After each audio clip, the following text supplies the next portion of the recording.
RTD Strong Voices is made possible in part by presenting sponsor Sonabank, a leader in community banking that becomes premise on March 31st.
Hello, I'm Paige Mudd, Executive Editor of the Richmond Times-Dispatch.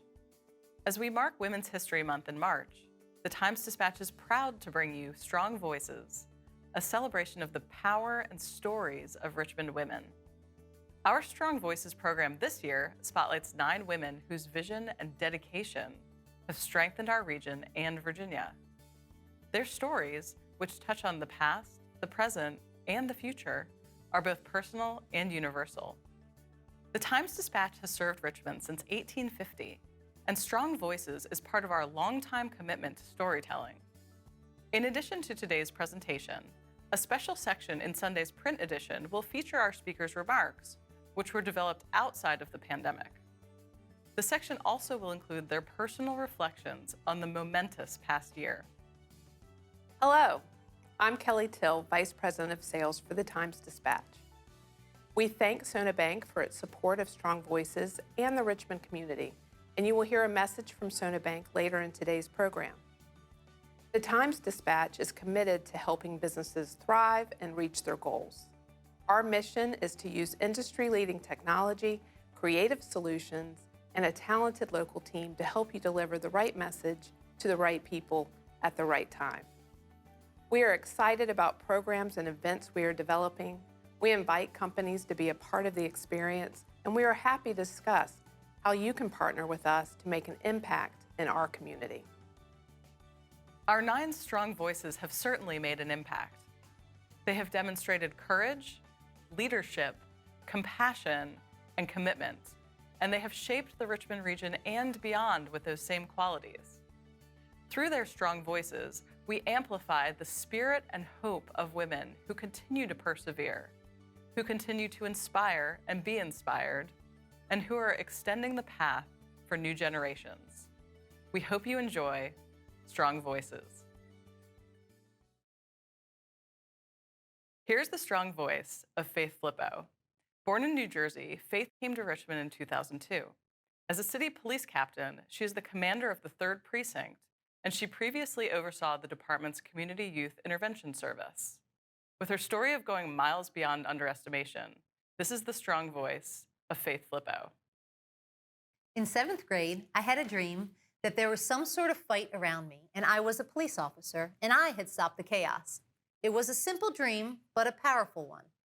At the time, my dad had commanded a narcotics task force in New Jersey. And at a Take Your Daughter to Work day, I think I surprised him when his coworker had asked me what I wanted to do. And it was the first time I had shared my dream out loud of joining law enforcement. In Virginia, I attended Radford University and I ran track, which turned out to be quite useful after graduation when I joined the Richmond Police Academy. Our class had to participate in the annual law enforcement torch run for Special Olympics. At the time, the Richmond police leg lasted 11 miles leading into the stadium for the opening ceremony. One of my academy mates had made it clear that he didn't feel women were as good as men, so I had made up my mind that I would run 1 mile longer than anyone, especially him. At the time, my endurance could withstand about 3 to 4 miles, but I trusted my will. By mile 8, most of my classmates were in one of the vans that followed us. At mile 9, it was down to me and this particular academy mate. As you can imagine, there would be no way I would concede. The tradition was that the longest lasting runner during that leg got to carry the torch into the stadium. Mile 10 approached, and finally mile 11, and we were still running. We both carried the torch that day. Maybe this wasn't the best way to prove my point, because I later stayed stranded in my car, begging my husband to help me get out because my legs had stopped working. But weeks later, that classmate approached me and my 4 female colleagues and admitted he was wrong about his opinion of females in law enforcement. Women might only be 10% of the department, but when we're in uniform, there's no difference among my fellow officers. In my career, I've shrugged off the honey and sweetie comments I might hear on the streets, and I steered clear of stereotypical administrative roles. Instead, as a sergeant and later lieutenant, I helped lead units that address the most violent crimes in the city. I later became the rare female homicide lieutenant. I feel so lucky to have the experiences of doing what I've always dreamed of. Often when I find myself in a difficult situation, I think back to my dad's advice. He would say it was better to be underestimated than overestimated. As an officer, I see being a female in a predominantly male profession as an advantage. If people underestimate me, they don't know what to expect. I let them be surprised when they see exactly what I can do. Mostly, though, I focus on my own expectations, and I tell my 3 children to do the same. I work hard towards my goals, I embrace my support system, and I fight the good fight. And in that way, I'm still running.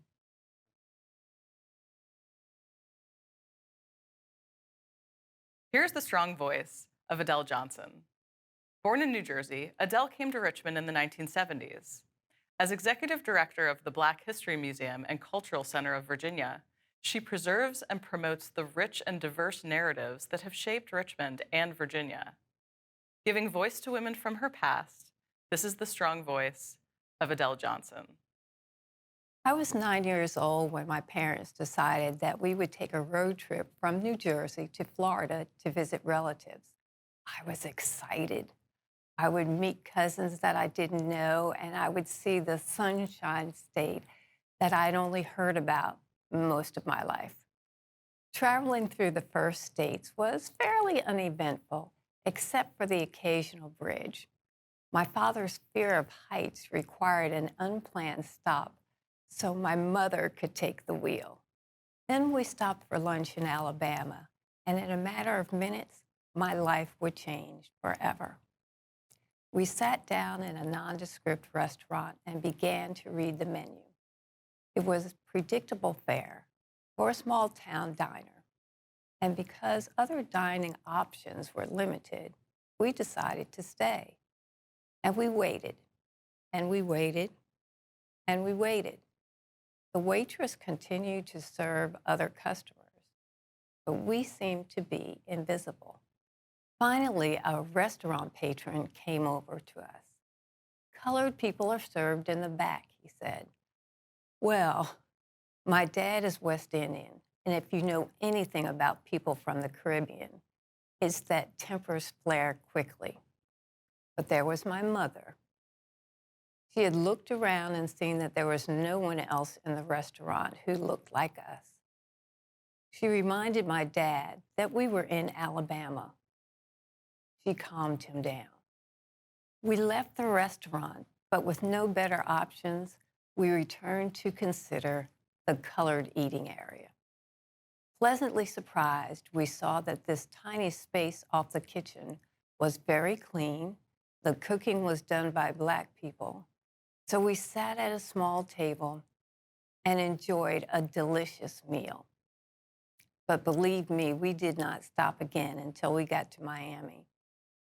This experience has stayed with me for many years. I remember observing everything around me so closely, especially my mother. Think about the quick decisions she had to make. Think about how you would care for a hungry child, soothe an angry husband, model dignified behavior, weigh your own safety. Think about how you would defend your family's dignity and your life if necessary. Since that day, I have marveled at the many women, Black women in particular, who make these same decisions on a daily basis. At the Black History Museum and Cultural Center of Virginia, I have learned many stories about our ancestors who inspire us through their courageous decisions. I think of Barbara Johns, who led the protest against unequal education opportunities. I think about Elizabeth Johnson, part of the Richmond 34, who demanded service at Richmond cafes. I think of Elizabeth Keckley, who bought her freedom and became an entrepreneur and a confidant to Mary Todd Lincoln. I think of my daughter, Lisa Collins, who teaches our grandchildren to be confident, authentic, and community-minded. I think of my mother, Alma Johnson, who demonstrated fortitude and gratitude every single day. I am proud to be her daughter, and I am thankful to share the stories of my heroes and to give voice to their courage, strength, and resilience.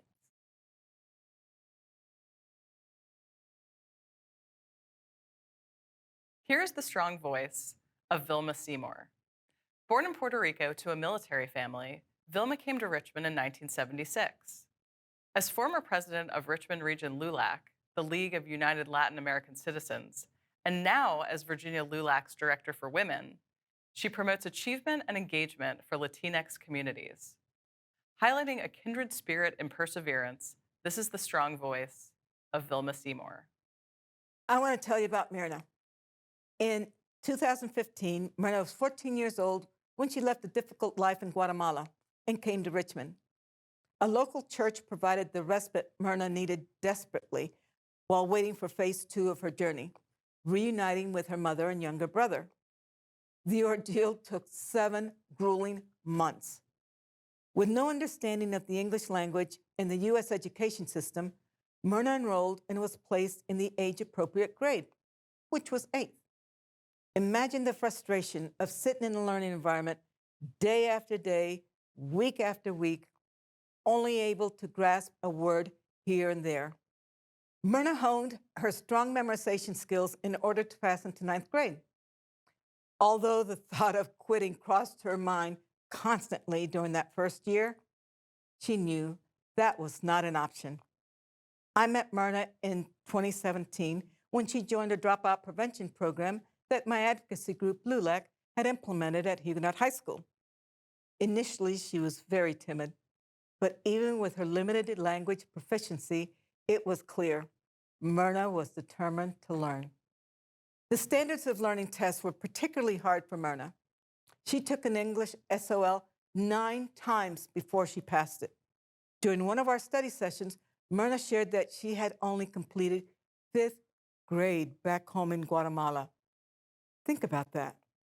Myrna's fierce determination and quiet self-confidence continually inspire me. You can't be around her without getting caught up in her enthusiastic optimism. I think about how I see myself reflected in Myrna and how for both of us, education has powered our dreams. I was raised in a traditional Puerto Rican household where education was not prioritized for girls. At the age of 56, I realized my lifelong dream of earning a college degree. Now I see Myrna spreading the message of the importance of pursuing an education to others who sit where she sat. She once shared her story at George Wythe High School with a cohort of Spanish-speaking newcomers enrolled in one of our after-school programs. Many of them were recent arrivals from families who are seeking a safer life, who want their children to learn and prosper. It's the universal mother's anthem. Myrna sounded like a coach talking to her team before the Super Bowl. I was where you are, she told them. Remember the sacrifices you and your family have made for you to be here. And Myrna told them about the connection she and I share. When she tells you she believes in you, believe it, she said of me. Myrna graduated last year and is pursuing her love of art. Ultimately, as she told me, I want to know that all my efforts were not in vain. They won't be. Because when it comes to education, and when it comes to families building a new and better life, Myrna and I both know it's never too early nor too late.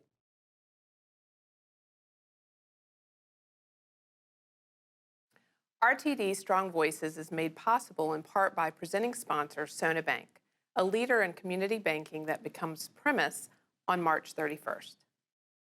Sona Bank becomes premise on March the 31st, and we are delighted to again be the presenting sponsor of RTD Strong Voices.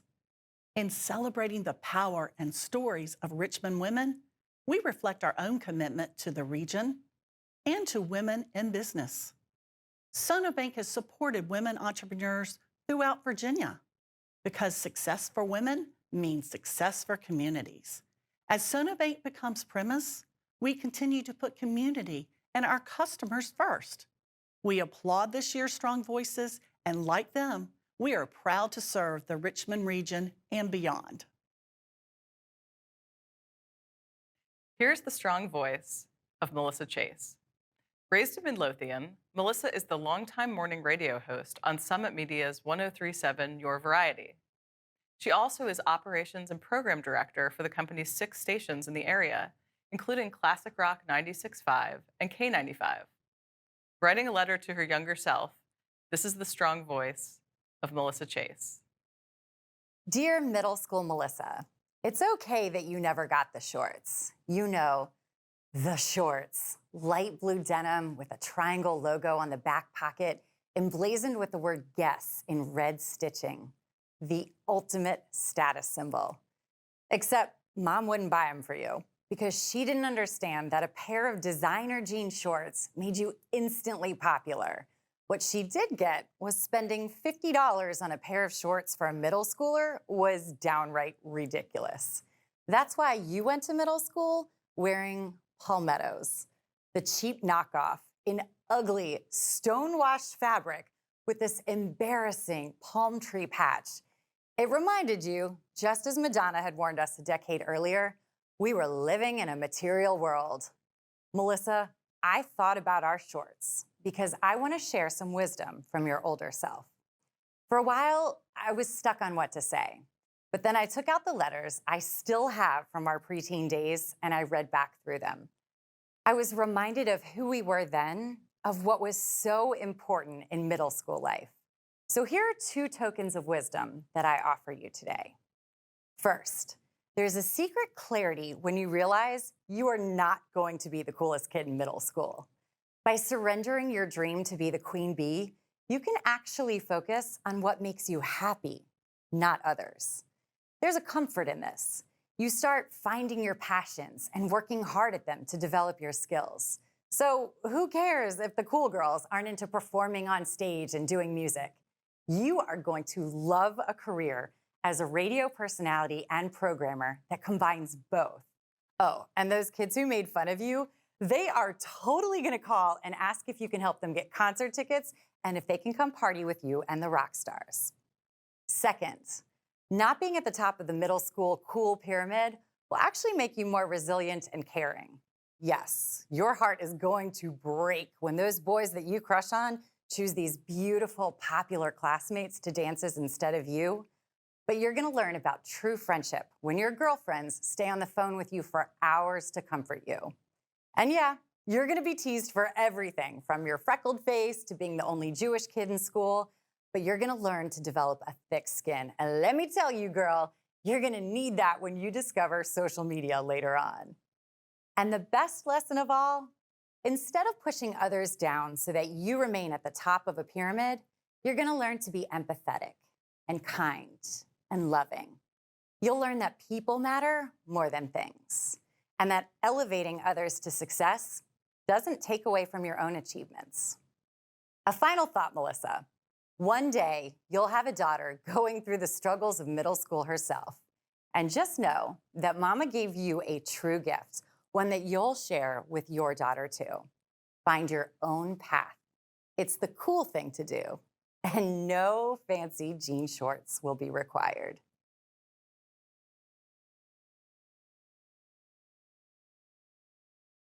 Here's the strong voice of Enjoli Moon. Raised in Richmond, Enjoli is founder of the Africana Independent Film Festival and a film curator at VCU's Institute for Contemporary Art.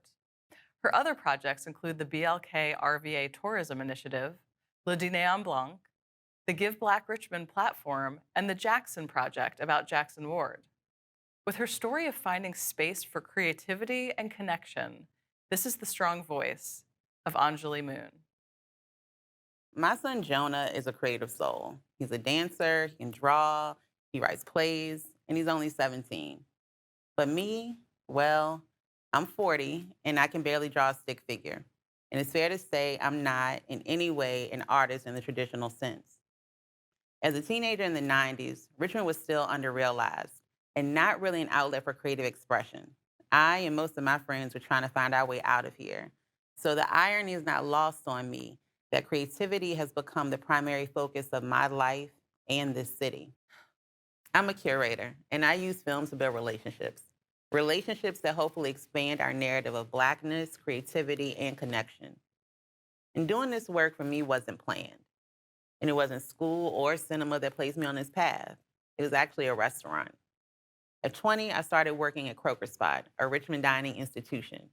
And in my decade there, I grew to understand not only the meaning of legacy, but also how Black entrepreneurship intersected with cultural expression and an economic responsibility to your people.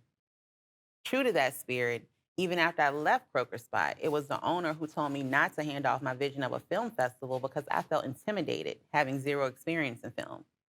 His encouragement and financial support pushed me to make Africana a footprint of Black creativity on the Richmond that was emerging.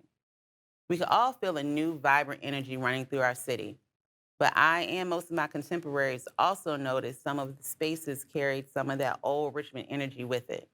Without always meaning to be, they were segregated. And honestly, how do you authentically connect with people you don't know and have never really talked to? So I started to see Africana as a space to forge some new connections. We welcome crowds of Black creatives to art venues, introducing broader groups of Richmonders to circles they may have been missing, but with people who shared their interests. That same perspective also drives my work at the Institute for Contemporary Art. It's in this fresh space that I want to represent people who typically are left out of art institution conversations, connecting that space and its art to the community. Truth is, Africana and ICA would not have had a place in the Richmond of my youth. Today, though, along with so many others, they weave the tapestry of what we're becoming. And there's so much more underneath our surface. But we do need people to invest in getting diverse ideas off of the ground. That's one of the reasons BLK-RVA represents so much to me.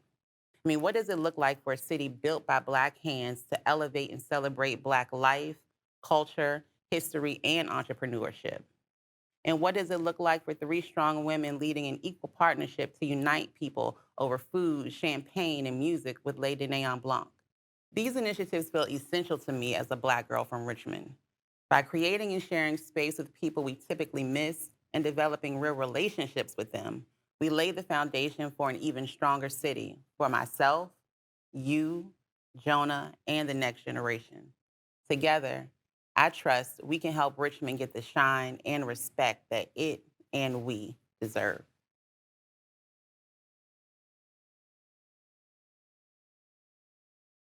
Here's the strong voice of Sister Vicky Segura. Born in the Philippines, Sister Vicky came to Richmond in 1980.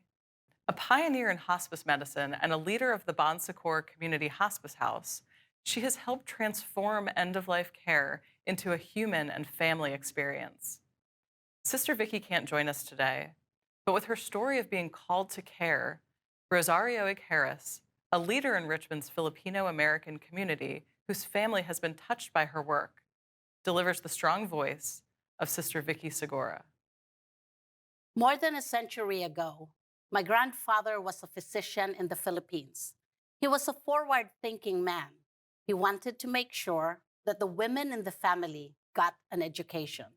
So his daughter, my mother, became a physician too. And as Catholics, we were typical of a family at that time. We went to church and celebrated the holidays. As a young professional, I didn't expect that these 2 paths, medicine and faith, would converge. Like my grandfather and my mother, I graduated from medical school in the Philippines. This was 1967. I then joined 3 med school friends, all 4 of us women, and came to the United States. From a small town in Ohio to New York City, I practiced as a pathologist and medical examiner. Yes, just like you'd see on the TV show Law and Order. And yes, I like that show. But I was thinking more deeply about what I wanted to do with my life.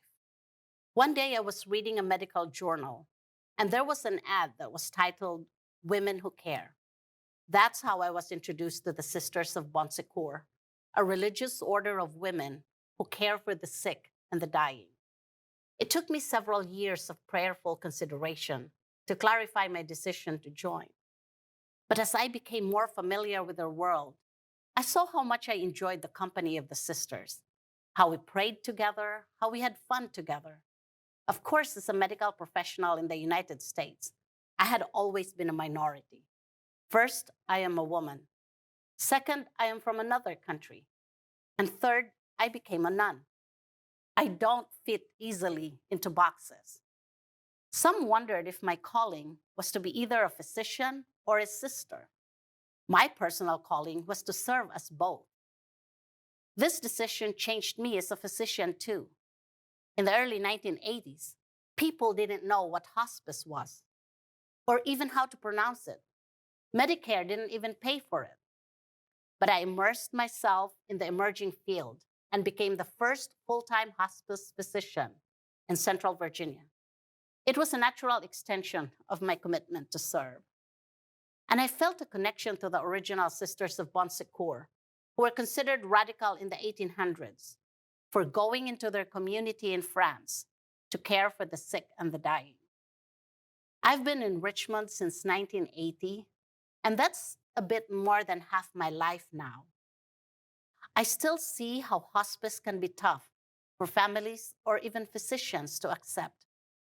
Yet I also realize how that magazine ad, the one that changed my life, is a statement not just about my calling, but about all women.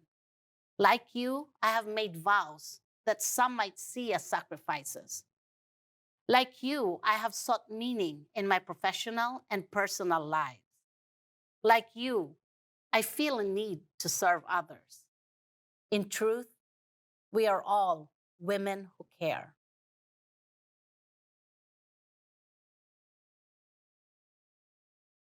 In honor of this year's speakers, the Times-Dispatch is making a contribution to the Library of Virginia Foundation. For nearly 4 decades, the foundation has supported the library and its dedication to promoting cultural and historical literacy throughout Virginia. On behalf of the Library of Virginia, I applaud this year's Strong Voices.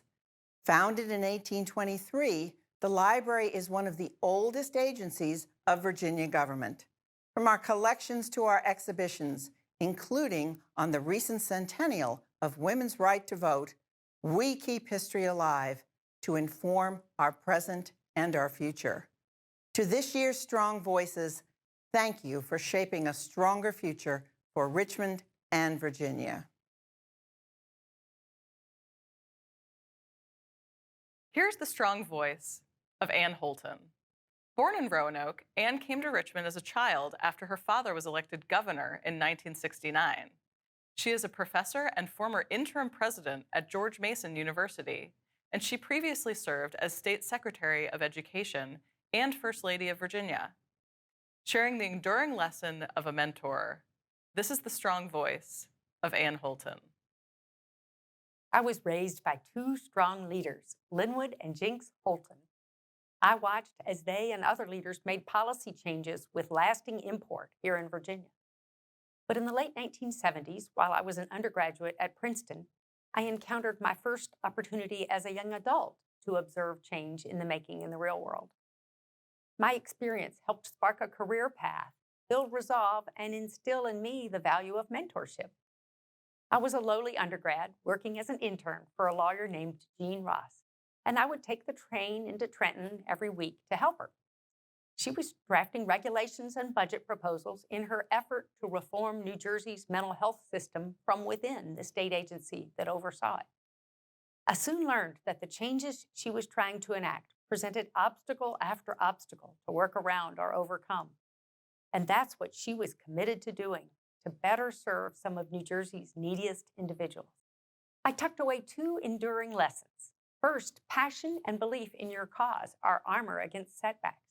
And second, sometimes one can be at least as effective pursuing reform from inside an organization as from outside. Before, I likely would have seen myself in an outsider role, which I did go on to do as a legal aid lawyer at the beginning of my career. But Jean opened my eyes to other ways to do impactful work. And I was grateful later in my career to have the opportunity to work to reform systems from within, when I was a juvenile court judge and later Virginia's Secretary of Education. Jean helped me recognize there were many paths to making positive contributions in the world. I saw how legal training opens doors that can create opportunities to serve others. Her unwavering commitment of focused passion rubbed off on everyone around her, making her goals shared pursuits with equally committed colleagues. Her focus was squarely on the people she was trying to help. It was always about them, never about her. What a gift it was to learn how to frame your work in that way. That's the standard I aspire to each day. A few years ago, while I was serving in Governor McAuliffe's cabinet, I came across Jean's name and contact information, and I reached out. I wanted to tell her what an impact she had had on my life. Not surprisingly, she was still working hard, championing the rights of the dispossessed in New Jersey, but now from outside the system, working with an advocacy group addressing prison conditions. It was encouraging to find out she was still fighting the good fight, and no doubt still inspiring those around her with the ideals that so inspired me. I recently served as president of George Mason University, where I encouraged young women to find their own Jean Ross through hands-on learning opportunities, internships, and other experiences. Now, I sometimes find myself in the Jean role, imparting what I learned from her 40 years ago and what I've learned along the way.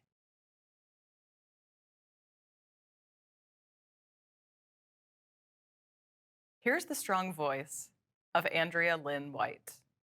Raised in Petersburg, Lynn is Senior Vice President at Genworth, where she leads government relations and external affairs.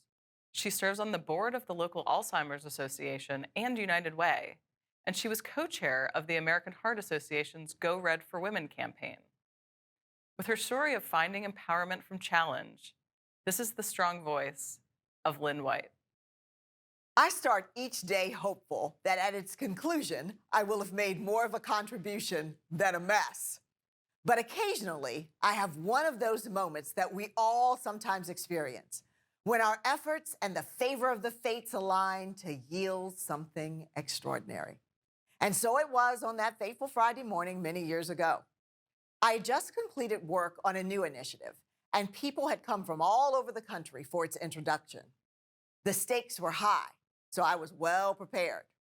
Thankfully, the entire effort was heralded as a resounding success, save by a few. People I admired, whose interests were squarely aligned with the initiative's success, attacked the endeavor with startling intention, going so far as to conspire to suppress favorable written evaluations of the effort. While only a few, I simply could not fathom why these amazingly talented individuals would begrudge this one discrete accomplishment, considering their own legacies of noteworthy achievements. I replayed every detail in my head. Had I done something, said anything that could be misinterpreted or misperceived? I was confused, I was disappointed, and I was hurt. After much introspection, I came to the realization that what I experienced was not so unusual as it was unfortunate. I encountered the all too common trifecta of human frailty: insecurity, selfishness, and envy. Perhaps the most shocking realization of all was the fact that these frailties exist to some degree in all of us, and I am no exception. I resolved then and there to confront them. I did not want to perpetuate the behavior to which I'd been subjected. I began a journey towards self-awareness to examine and better understand my thoughts, feelings, and motivations with the intent to act only on the best of these. While I often fall short, I continue to strive. With each emerging test, pass or fail, I pierce veils of pretense to uncover even more of my authentic self. Along the way, a powerful fearlessness has begun to sprout from the seed of confidence planted by my parents, nurtured by my village, and cultivated by my many mentors. I realize, however, that for it to flourish, it must remain rooted firmly in truth, fairness, reasonability, and humility, and that I must nourish it continuously with intention. The events on that Friday forever altered my thinking about leadership, teamwork, decency, integrity, and grace. I came to understand that our collective interest is served when each of us is permitted to contribute to the fullest extent of our abilities, to share our ideas and talents, take calculated risks, and learn from and be accountable for our mistakes. Nestled at the center of our sphere of influence is our power to choose, and I choose to encourage, not hinder, promote, not deflate, embrace, not shun. Behavior that was intended to marginalize me on that Friday morning years ago has instead served to empower me. And my daily affirmation now includes one simple addition. May I be perfect only in my pursuit of good.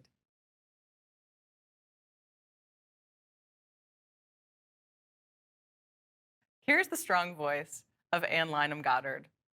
Born in Ireland, Anne came to the United States as a child and arrived in Richmond in 2007. As president and CEO of Child Fund International, whose roots date to 1938, she leads efforts in 24 countries to serve millions of children who live in poverty. With a message to young girls today about where passions might take you, this is the strong voice of Anne Lynham Goddard. To young girls today, in my early years with Child Fund, I found myself 4,000 miles from Richmond. I was on a dirt road in West Africa. My colleagues were taking me to a community we serve in Senegal. And on the road into town, a couple dozen women, all dressed up in their vibrant traditional clothing, welcomed us with singing and dancing. No one had told them that the new president of Child Fund was a woman. So when they saw me, they were so shocked and happy that they scooped me up and they carried me around as part of their dance. When I was young like you, I never imagined that I would be crowd surfing on a dirt road in Senegal. But you never know where life might take you. And I can tell you that anything is possible when you find and follow your passion. If you do, you'll end up exactly where you need to be. After college, I loved my social worker job in the city where I was working, but I dreamed of joining the Peace Corps for a while and seeing the world. So I did that. And I thought I'd come back and pick up where I'd left off. I didn't. The Peace Corps took me to Kenya, where I promoted health education while I lived in a mud house without electricity. That experience taught me so much. There were practical life lessons, like when you don't know what parts of a cow you're being served, choose something attached to a bone. And there were harder lessons, like realizing the hardships that face half of the world's people. Most important, I learned what I am most passionate about, fighting poverty and helping children.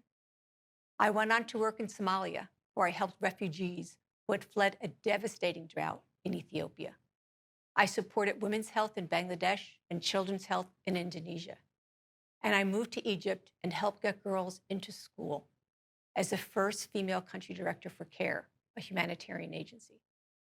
And since 2007, I've been CEO of Child Fund, which supports the well-being of millions of children living in poverty worldwide. I didn't plan to become a CEO. What I really wanted was to make a difference, to make the world a little better. I also wanted to become wise, with enough knowledge and experience to have something worth sharing. These goals were not really targets. They're more a way of living, and they're lifelong journeys. So girls, follow your passions. Take risks, wise ones. Trust your interests and curiosities. Pursue them, whether they take you into your backyard or around the world. and work hard at the opportunities they put in your path. That's how you become an expert in a field. That's how you become the person you were born to be.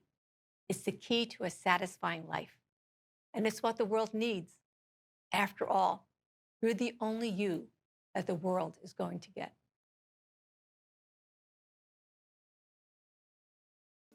The Sunday, March 28th edition of the Times-Dispatch will include a Strong Voices special section.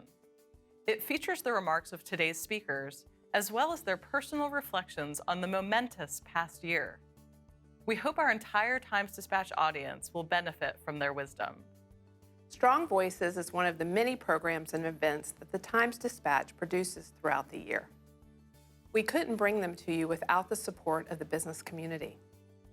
We again thank our presenting sponsor, Sona Bank, which becomes premise on March 31st, for its support of Strong Voices.